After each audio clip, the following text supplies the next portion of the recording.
Hello and welcome to my The Expanse Season 1 Episode 1 review. Is it Game of Thrones in space? The Expanse TV series is based off the novels by James S.A. Corey. It's set in the 23rd century. Mankind has colonized the solar system, and there are three main factions in play. The Earth, Mars, which is a military superpower, and the asteroid belt, or the Belters as they're known. And in space, air and water are the two most valuable commodities. So the Belters live in space, and due to the low gravity, they have elongated limbs. People who live in the asteroid belt use a serum to help them grow properly. A dodgy serum can cause abnormalities. So the season starts with a scene of a ship in distress, seemingly underpowered, and a woman floating around in a cockpit. This woman turns out to be a missing girl named Juliet Mao. She's the daughter of rich parents who ran away to join a band of militants called the Far Horizons Foundation. She was on the ship Scopuli, which is now under attack.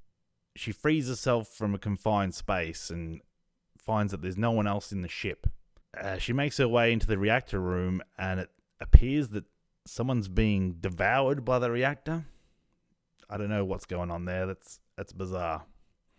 All right, so there's this freaking asteroid, right? And its name is Ceres.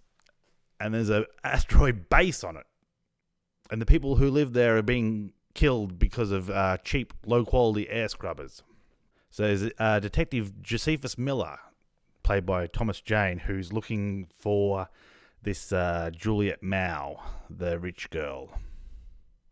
So the main character so far appears to be a guy named Holden. He's on the mining ship Red Dwarf, Canteberry.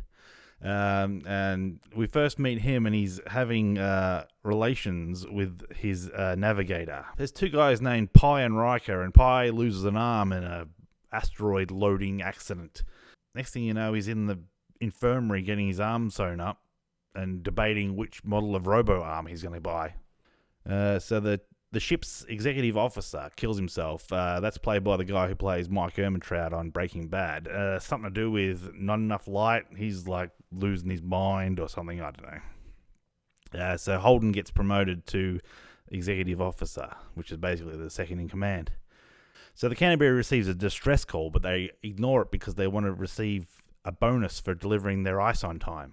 So Holden finds out that the woman that he's in love with is leaving after a few more trips. So then, I don't know if it's out of spite, but he goes and sends a message to say that they've received a distress call, which then forces them legally to go and investigate it. While Holden is reporting the distress call, he looks over and sees a rat on the dashboard, which makes me think that maybe he feels that he's betraying his fellow crew. So back on Earth, the UN appears to be running the place. They have this prisoner who's a longbone who looks like he's in a bit of distress because he can't handle the gravity. And they seem to be torturing him to get information about where he got some stealth tech from. I don't know what stealth tech is, but it seems to be important to the plot. Maybe stealth for ships or stealth for soldiers. Who knows? Probably the best scene in the entire episode is when they decide that they have to turn around the ship to go and investigate this distress call.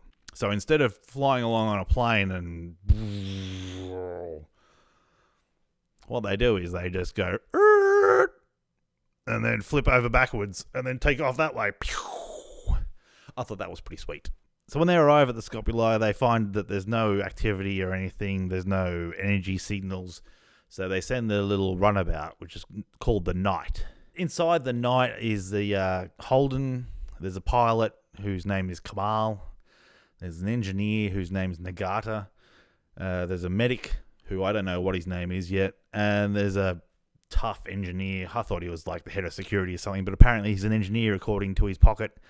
His name's Burton. So they board the Scopuli and they look around and they decide, oh gee, there's nothing here. No one's here. But the weird thing is that the ship has been actually shut down instead of destroyed. So they look around and they find a distress beacon emitter stuck underneath a console. And they decide that this isn't actually a ship in distress. This is actually pirate bait. So they decide they've got to get out of there before the pirates come back. Well, of course, they get a message straight away saying, hey, guess what? We can now see a ship. Oh, gee, I wonder, would that be stealth technology?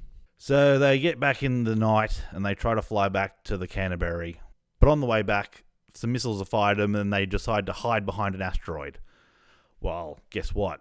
Those missiles weren't headed for them. They were headed for the Canteberry. So while Holden's trying to explain to them, just negotiate with them. They just want the cargo. They don't care about the people. Kablamo! They get blown up. Oh, but not before. The woman that Holden was having intimate relations with tells him that, I need to tell you something.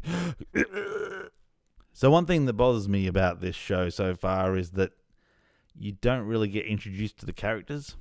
People just walk on set and then they start talking to each other and you're like, all right, who the hell are you? I'd like to see a little bit of a name tag or a little bit of a, hey, Steve, how's it going, man? Good to see you, Steve. Haven't seen you since the academy or something like that. Instead of just, hey, man, how's it going? What's happening? What's going down? I'm never going to learn these characters' names. It's going to take me a couple of episodes before I get my brain fully across all these people's names and their roles. A lot of the longboners, the people who have grown up off planet, they always seem to have tattoos, weird geometric shapes, especially around the neck and across the face. I don't know if there's some sort of significance. Are they just tattoos or are they some sort of a weird infusing device or telepathy inhibitor or something? Who knows?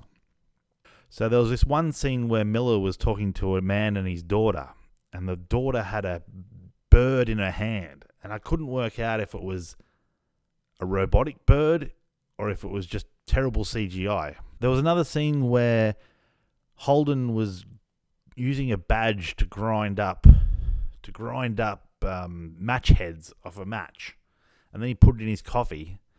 I don't know if that was some way for him to smuggle drugs on board the ship or something, but it was just weird. There was no explanation.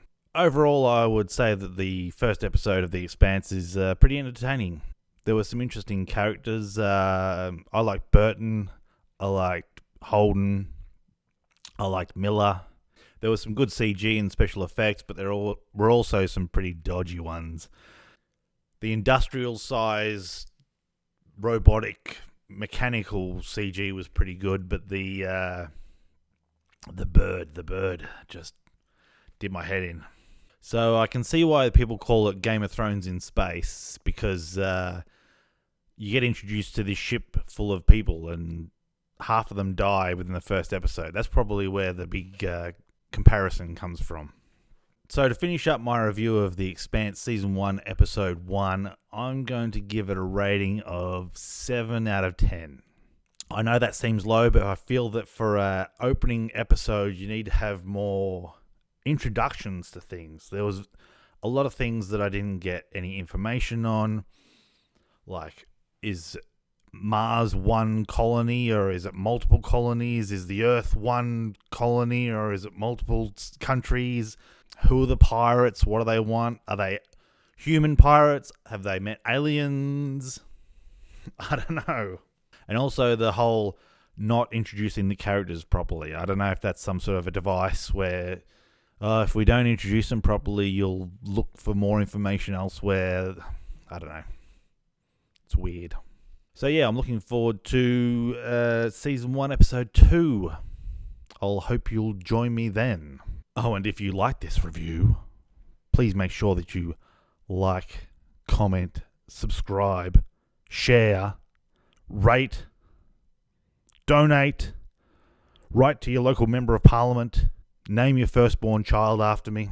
So this has been Mixie, and remember, keep watching those skis.